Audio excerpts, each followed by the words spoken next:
Boa noite, paz, tudo bem? Eu sou a Raquel, líder local da MPC Brasília, Mocidade para Cristo, e o primeiro motivo da gente estar aqui hoje é para agradecer a vocês, Igreja Batista Cononia, o apoio que vocês têm dado a gente como organização, como MPC, tanto o apoio de CD muitas vezes local, quanto o apoio financeiro. A gente está muito grato com a igreja e com todas as pessoas também que são parceiros da MPC. E a nossa proposta de visita hoje é mostrar um pouquinho do que a gente faz, o que a gente tem feito nas escolas, e também falar um pouquinho da nossa juventude de Brasília, né? Do que a gente faz. Então, hoje, 50% da população mundial é jovem. Tem entre 15 a 29 anos, ou seja, isso corresponde a quase 50% da população mundial, é muita coisa. Então, são os jovens que a gente tem que alcançar, e esse é o objetivo da MPC, alcançar os jovens e adolescentes. Mas todos os dias você acorda de manhã, você vai para o seu trabalho, às vezes pega o metrô, e muitas vezes você se depara com jovens, passa por eles, né? Aqui na nossa cidade, vai para a universidade, vai para a escola. Mas eu pergunto para você, você sabe quem são os jovens de Brasília? O que eles pensam? O que eles sonham? Quais são os seus problemas? O que tira o sono deles? O que eles estão passando? Muitas vezes a gente, né, não conhece as pessoas com quem a gente está passando ali, está ao nosso redor. A gente, às vezes, nunca parou para pensar nisso, né? Tipo, realmente, o que esse menino está passando para ele fazer isso, né? O que um adolescente que é rebelde está fazendo? Tudo aquilo que ele está fazendo, o que isso representa? Às vezes a gente não para pensar muito nisso. Por isso, organizações como a Mocidade para Cristo foram criadas, porque nossa especialidade da Mocidade para Cristo, tanto no Brasil quanto no mundo, em mais de 120 países, é lidar com jovens e adolescentes. Isso é o que a gente faz de melhor, essa é a nossa especialidade. É isso que a gente faz da nossa vida, é com isso que a gente trabalha. E a gente, hoje, além de 120 países, só no Brasil a gente alcançou 111 cidades, né, através, principalmente do projeto que a gente chama Escola da Vida, que muitos de vocês aqui já participaram também e já conhecem. Mas essa é a nossa missão, essa é a nossa paixão, essa é a paixão da Mocidade para Cristo, alcançar jovens e adolescentes. E para isso a gente estuda eles, a gente entra no mundo deles, a gente fala como eles, a gente vive com eles, a gente joga videogame com eles, a gente faz o que precisa fazer junto com eles para entender o coração dele. Porque a nossa visão é que cada jovem e adolescente, em cada grupo de pessoas, em cada país e cidade, tem a oportunidade de ser um seguidor de Jesus Cristo. E em cada país, a Mocidade para Cristo tem tido estratégias diferentes, né? E aqui no Brasil, graças a Deus, a gente tem atuado muito dentro de escolas. Pode passar aí.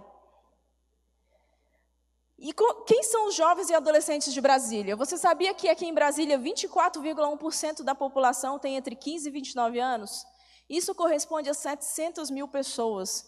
E onde estão os jovens e adolescentes? A maioria deles estão nas escolas e universidades. E é nesse local que a Mocidade para Cristo aqui está.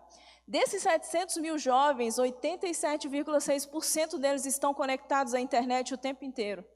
Talvez você tenha um jovem desse dentro da sua casa e ele não sai do celular, né? Não sai do YouTube, não sai da internet, ele está conectado o tempo inteiro. Desses jovens de Brasília, 2.500 deles cometem atos infracionais por mês e passam pelos sistemas socioeducativos. E 31,2% deles se declaram evangélicos. Então, são dados muito legais acerca de Brasília que a gente, como organização, precisa conhecer e trabalhar em cima deles. E qual é a relevância, qual tem sido a relevância da MPC existir em Brasília? Será que teria diferença se a gente não existisse aqui? Se o nosso trabalho não estivesse sendo feito aqui? Uma coisa que a gente precisa entender é que as grandes decisões da vida são tomadas na nossa juventude e adolescência. Muitos de vocês já passaram por isso, ou estão passando. Decisões como que curso que eu vou fazer, né? Com quem que eu vou namorar, com quem que eu vou casar. São decisões bastante pesadas, né? Que a gente precisa tomar na nossa juventude e adolescência. E a principal decisão dessas é quem eu vou seguir, quem vai ser o meu Senhor. Uma pesquisa da AMA Evangelizar revelou que dos cristãos que nascem na igreja, quase 70% deles são desviados, se desviam na sua juventude. Porque é nessa idade que a gente precisa investir na juventude, nos jovens e adolescentes, porque nessa idade eles vão tomar a maior decisão da vida deles. E se eles tomarem uma decisão de que realmente é esse Jesus que eu vou seguir, eu sou apaixonado por ele, eu não vou abandonar ele nunca mais, vai ser muito difícil ele se desviar. Então, a gente precisa investir nessa juventude. Nós, como MPC, temos feito isso. Nos últimos 7 anos, a gente alcançou aí cerca de 100 mil alunos, né? 60 mil jovens e adolescentes, em cerca de 100 escolas. A gente já passou aí por Brasília, né?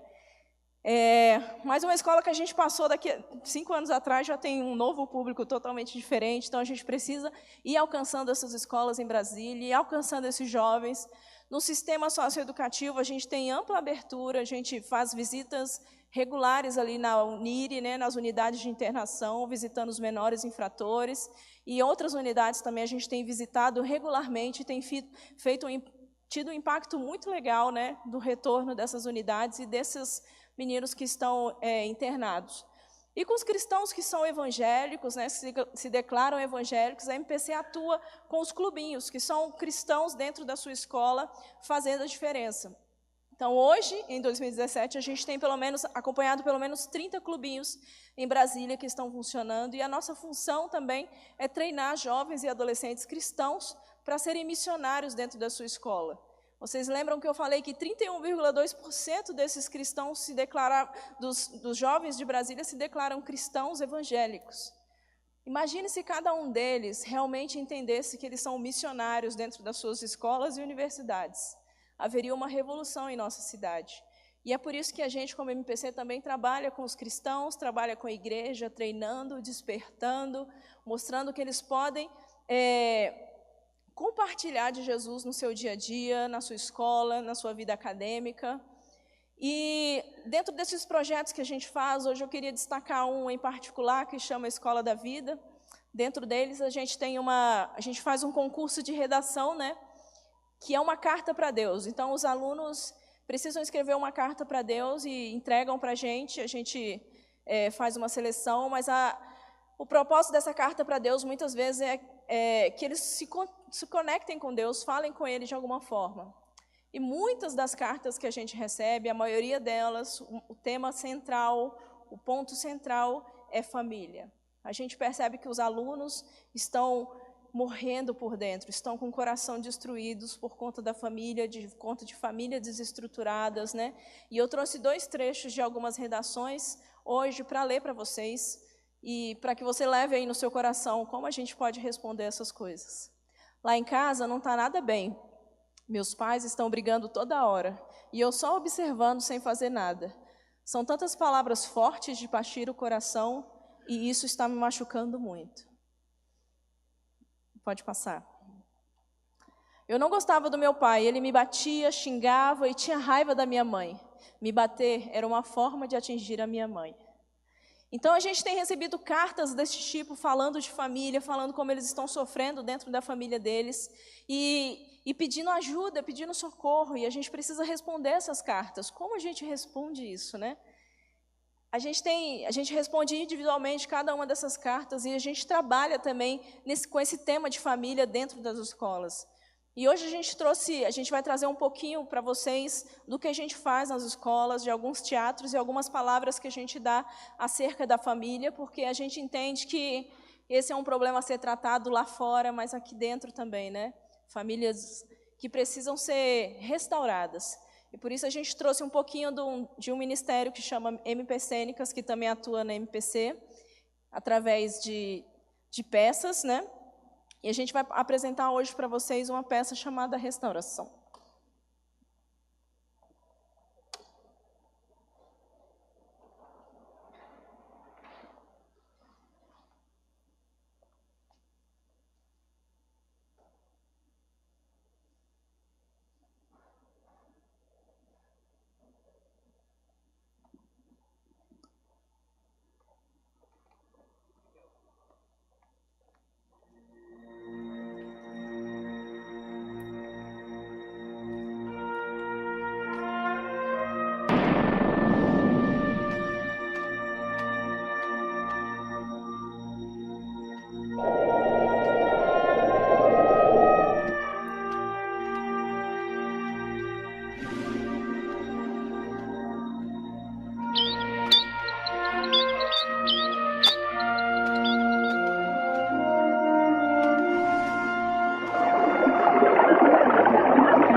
Palmas para o Senhor.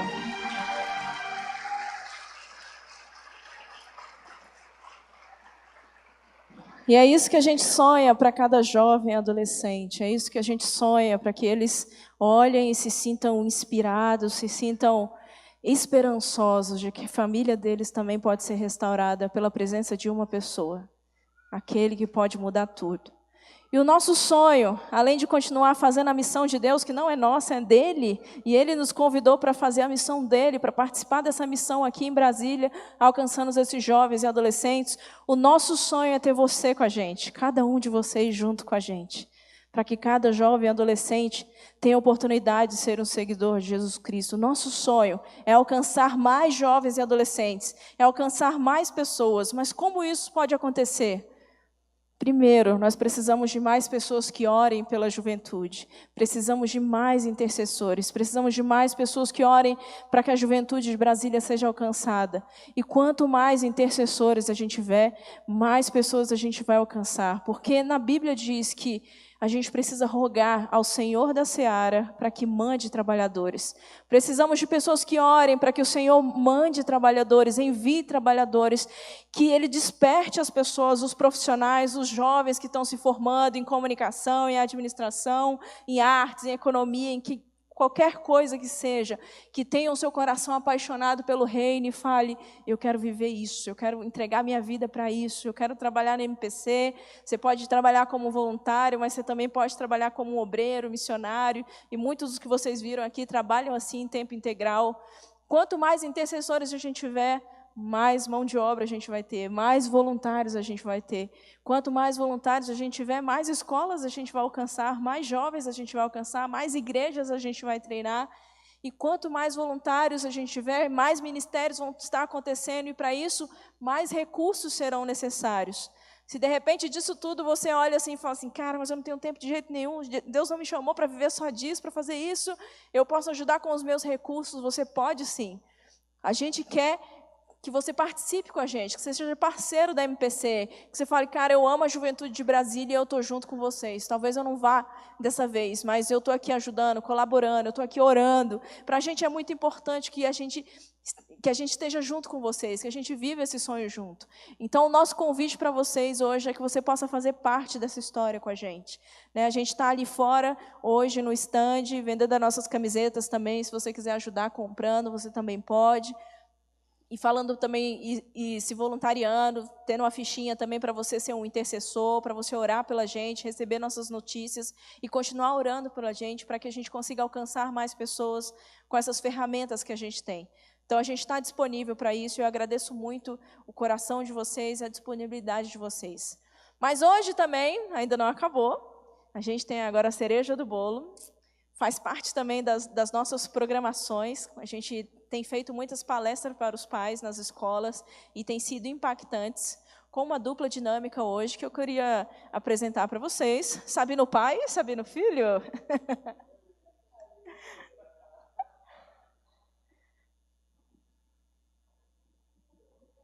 Boa noite, igreja. Boa noite, igreja linda. Não, gente, boa noite. Aí sim, ué.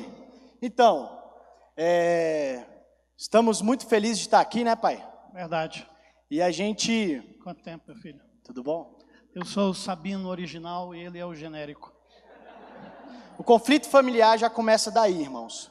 Quando o pai coloca o nome do outro de Sabino, né? Então ele é o Sabino e eu o Sabino Júnior. E eu perguntava para ele, pai, por que o senhor fez isso comigo? Não tinha um nome mais bonito? Marcos, Fernando, tanto nome comum. Aí sabe o que ele respondeu, gente? Ele falou assim, meu filho, eu também não gostava, eu tinha que descontar em alguém. Foi a vingança.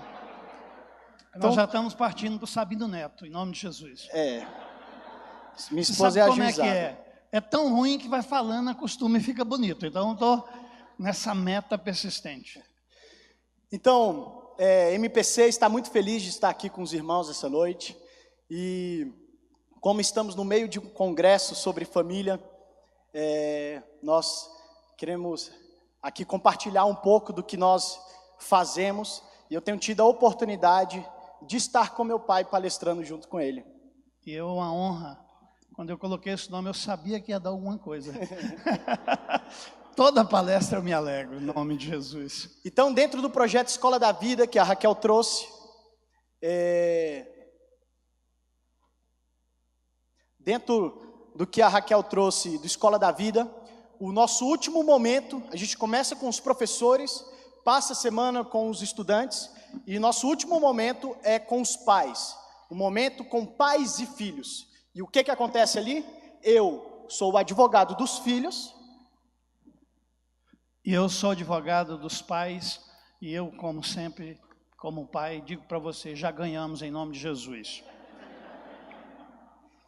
A gente gosta de trazer um pouco disso, na verdade, não queremos nenhuma rivalidade, mas nós sabemos que essa é uma realidade dentro de muitas casas, né? Desentendimentos de relações que pais e mães que às vezes passam o dia todo orando pelos filhos, mas que muitas vezes não sabem como proceder com ele dentro de casa.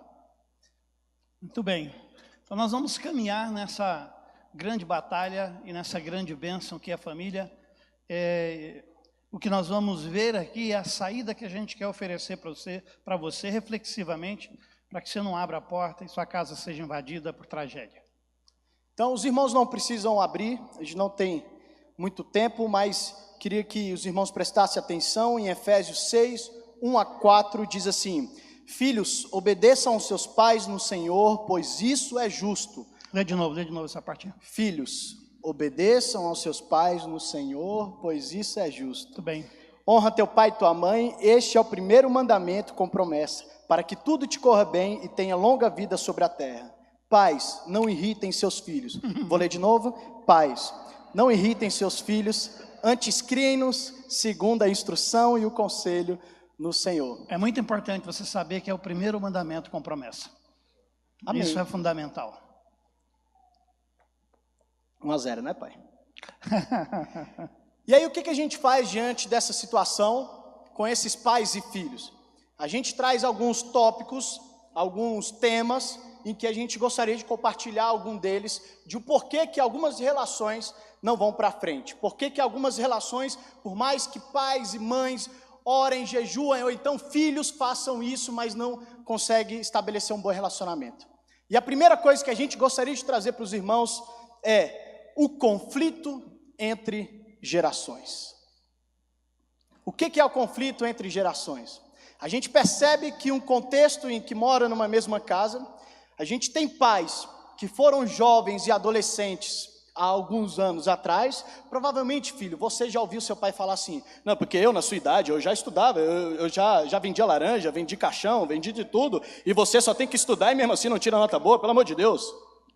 Já ouviu, né? Provavelmente. Esse é um dos conflitos de gerações. É quando o pai, a mãe, numa boa intenção, ele quer ensinar alguma coisa para os filhos, mas ele não percebe que a geração que o filho está é outra. É engraçado porque os pais, nós não deveríamos falar isso como cobrança. Eu já fiz isso, filho? Não precisa dizer não, mas olha, estou falando aqui de vocês. Meu pai já vendeu caixão, gente. Até caixão. Mas é interessante, olha para mim, que nós pais, quando verbalizamos isso, a nossa intenção seria estimular o nosso filho a entender que ele está recebendo hoje uma vida que nós não tivemos, que para estar onde estão, nós batalhamos, nós suamos, e a gente hoje tem condição de dar uma certa condição, que essa condição às vezes descondiciona o filho na relação. Então eu acho que a gente, como pai, de tanto conversar com o Juninho, é o seguinte: eu acho que nós temos que passar essa nossa garra, esse nosso suor de tempos antigos como estímulo, não como cobrança. Então, a hora de fazer essa aplicação é que tem que ser conversada. Eu acredito que, diante de tantas... O senhor quer me interromper? Não, pode eu só ia falar com que, quando você era jovem, na idade dele, eu já fiz tanta coisa, mas não vou falar isso não. Não convém. É porque, às vezes, pai, fica parecendo que é um desmerecimento, sabe? De que, tipo assim, olha, eu já vivi tudo que você está vivendo, então eu vou te colocar aqui os 10 passos para ser feliz. Mas, cara, o tempo mudou. Mas você sabe que não é essa a intenção. Mas se você fosse o pai, como é que você falaria para a gente? Nos ensina aí. Espera daqui uns 10 anos que o Sabino Neto vai estar aqui. E é justamente por isso que a gente traz, porque a gente sabe que a maioria das vezes a intenção dos pais de fazer essa colocação desse conflito entre gerações, ela é boa, mas o grande conselho que a gente quer trazer para os irmãos, meu pai, ele é um cara que tem atendido muitos pais em conflitos de família, e eu, agora nesse ramo da psicologia, tenho atendido muitos meninos em crise, em casa com os pais. As cartas mais incríveis e mais chocantes, mais tristes na verdade, que a gente lê nesse concurso de redação, eles estão falando de alguma coisa entre relacionamentos, entre pais e filhos. Com certeza. Então, quando a gente traz sobre o conflito entre gerações, a grande queixa dos filhos em relação a isso é apenas, pai, seja estratégico, né? Muda o disco, não fale sempre a mesma coisa, não, porque você só sabe ficar aí, porque você só sabe... Então vamos sair juntos, vamos fazer alguma coisa, dar uma alternativa, ao invés de sempre falar a mesma coisa. Eu acho que nessa saída, aí sim, de boa, você pode compartilhar, todos os pais digam, compartilhar. Você pode compartilhar de maneira inteligente a sua luta, o tanto que você batalhou para chegar até ali, para dar o melhor para ele. Eu acho que na hora do lanche esse é o melhor momento. Se tiver quebrado, em vez no McDonald's, vai no dogão da esquina aí. Sabe, tem aqueles dogão que quando fecha a barata visita à noite, mas esquenta a chapa, no outro dia está tudo bem. No lanche, compartilhe a sua batalha, eu acho que isso é fundamental. Para que as histórias de vocês, pais, não seja motivo de tédio para quando seu filho for ouvir e falar, lá vem de novo, mas seja motivo de orgulho. De inspiração. Um outro tópico que a gente sempre gosta de bater em cima e falar é sobre... Vou imitar meu pai aqui. Repete comigo, todos os pais e filhos. Comparação. Nossa, pai, não tem um negócio que dá mais ódio para o filho quando ele vem com esse negócio de comparação. Porque teu irmão estuda 10 horas por dia e você não quer não sei o quê. Porque o filho de fulano, né? Porque o filho de fulano passou em medicina e ele estudou 1000 anos. Não compare, irmão. O que você acha disso? Eu acho o seguinte... Olha para mim, pais, ou aliás, filhos. Quantos são filhos aqui? Levante a mão. Todos, quem né, levanta a mão quer ter, né? Então pronto. Mas quantos filhos que são filhos dos pais que estão aqui? É o seguinte, olha para mim, filhos. A coisa que mais machuca um pai, uma mãe, é ser comparado. Porque o pai de fulano faz isso. O pai de fulano, ele deixa isso. O pai de fulano não deu isso para ele. O pai de fulano mandou ele para Disney. O pai de fulano mandou ele para tal lugar. O pai de fulano sempre faz isso. A comparação, olha para mim, é a pior de todas as tragédias. Um dia nós reunimos cerca de 120 adolescentes com seus pais e depois nós separamos em grupos de 10, meninos, meninas, mães e homens, pais. E fizemos uma pergunta para responder. A pergunta era: o que mais irrita você? Ambos os lados responderam: comparação. Você não sabe quantos filhos feridos, porque nós pais, querendo incentivar, você vê que tudo é motivo da gente incentivar, tem que orar muito. Querendo incentivar, faz a comparação. O filho de fulano já passou no vestibular. O filho de fulano já está trabalhando, o filho de fulano já está fazendo isso. Ao seu irmão mais velho, o seu irmão, cara, é a pior de todas as tragédias, é a comparação. Se tem algo, e eu posso dizer como terapeuta, que rebenta a pessoa por dentro, ela ser comparada. Então eu quero pedir a você, filho, não faça mais isso com seus pais, nunca mais compare, por favor. Novamente, quando a gente deu uma dessas palestras em uma escola, e uma mãe veio procurar a gente depois, falou, nossa, mas eu gosto tanto de falar de, não sei, eu esqueci o nome do cara, para o meu filho. Eu falei, ele deve odiar esse cara aí. Mas ela falou, não, mas eu falo para ele porque a geração do meu filho está tão sem referenciais que a gente precisa de fato falar. E aí eu falei para ela, eu acho que a grande questão está da maneira com que você fala. Se fala no tom de cobrança, de que fulano está lá porque ele fez isso, e a gente precisa entender que cada um tem o seu processo, que cada um vai ter a sua caminhada, né? Então vai ter uns que vai ter mais facilidade de sentar a bunda e estudar 8 horas por dia, e vai ter outros que vai ser mais pela motivação, porque não tem uma autoestima muito elevada. Então, que forma o seu filho ele é mais motivado de fazer aquilo que está no teu coração? Eu lembro que uma vez o meu filho mais velho chegou, e o Juninho também, eles estudavam no Mackenzie, e no Mackenzie, quando chegava de férias, a professora colocava os meninos para compartilhar onde tinha ido de férias. Então era só Disney, Europa e tal, e os meninos Caldas Novas. Todo ano. E eles chegavam, pô, a gente fica com vergonha. Eu falei, não fica não. Não fica não, porque você estava em Caldas Novas, mas papai estava com vocês, jogando bola, brincando. Ele falou, é verdade, sabe o que é que meu colega falou? Foi, eu não aguento mais a Disney, só chegar férias, meu pai manda a gente para a Disney para ficar livre da gente. Eu falei, estava lá no sol quente, em Caldas Novas, mas papai estava junto. Eu confesso que eu queria trocar só uma vez com ele, só uma vez trocar, só uma. O que não aconteceu, mas tudo bem. Vamos, eu queria que você falasse sobre esse tema que é muito importante, que é preparados para perdas. Quando eu estava estudando essa palestra, mais o Sabino genérico, eu falei, meu filho, eu tenho que falar, nós temos que colocar esse tópico, que é para nós pais, prepararmos os nossos filhos para perda. Cara, nós estamos vivendo num tempo em que se o menino ou a menina não tem o que quer, ela mata o outro e se mata, porque não está preparado para perder. Estando criando filhos e passando para ele um sentimento de que na vida é só vitória. E essa é a maior de todas as mentiras que a gente pode deixar o nosso filho visualizar. E é em casa que ele tem que entender que perdas vão trazer crescimento.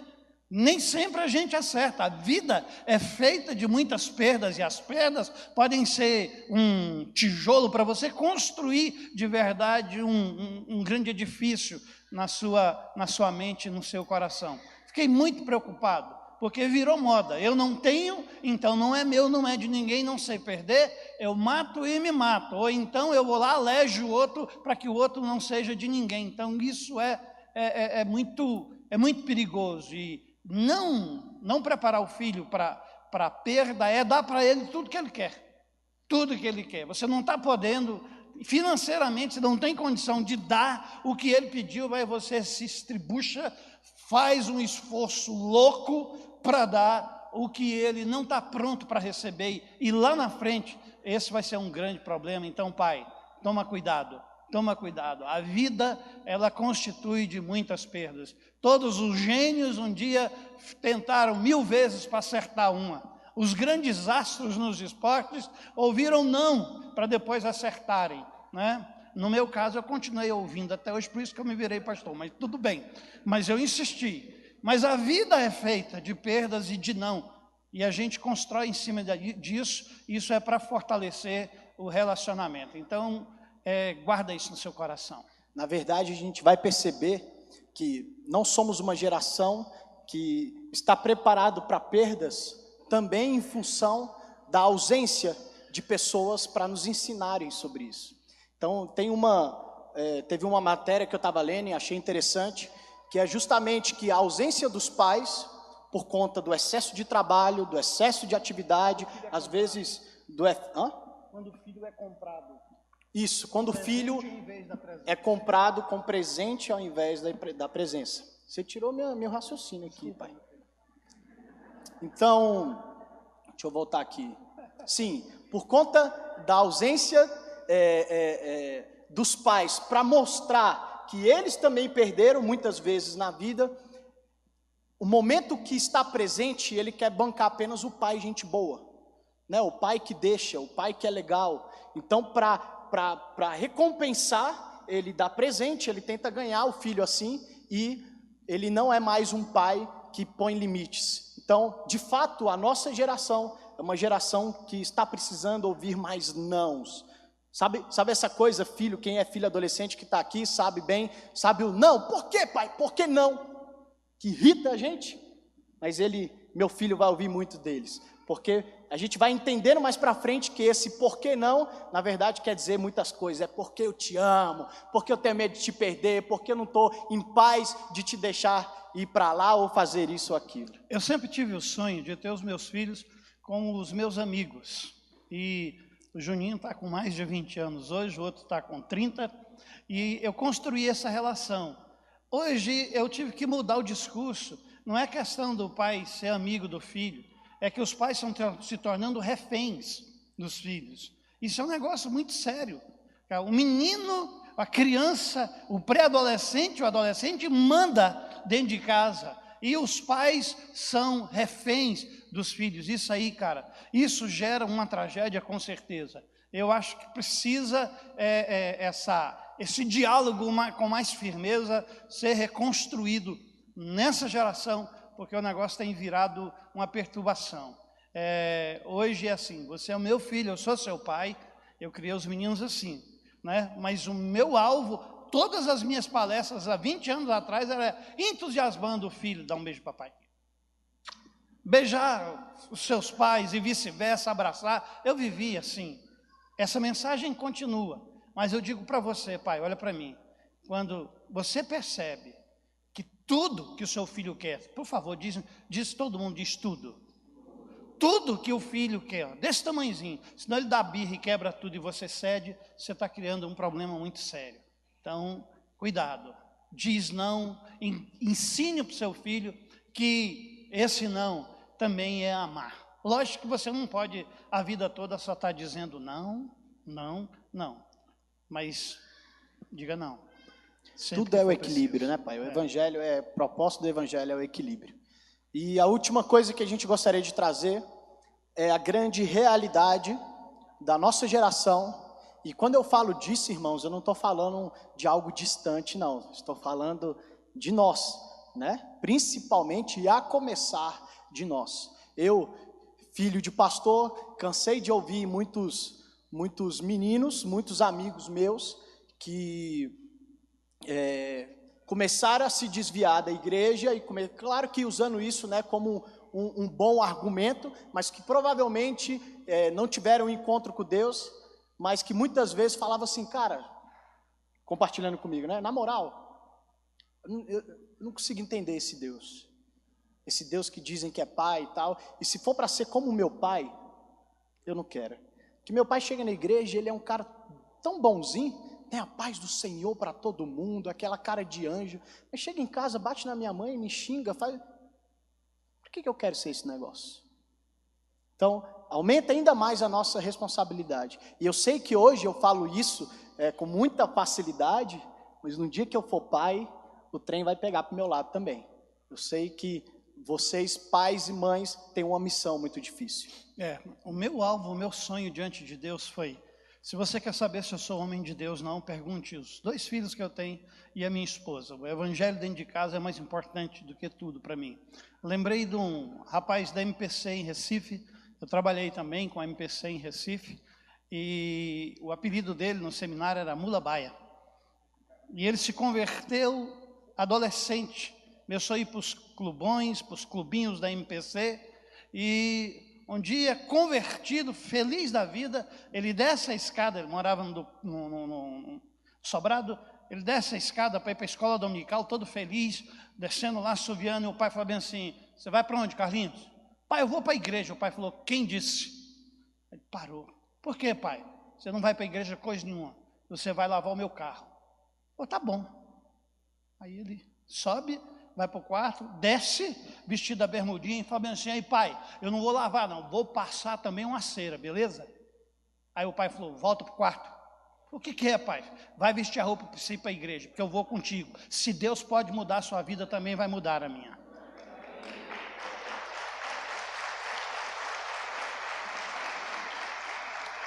Vocês entendem que o testemunho, talvez você seja um filho, e o seu pai ainda não teve um encontro com o evangelho.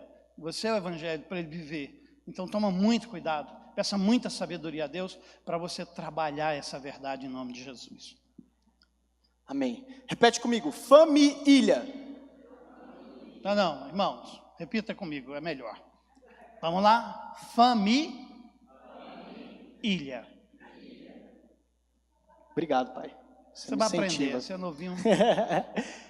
Essa é uma realidade das nossas casas. Uma família que vive no mesmo lugar, mas que é cada um ilhado no seu canto. Hoje, nós temos um inimigo. que pode ser um grande aliado. Mas o negócio é tão pequeno. Pode continuar aí, filho.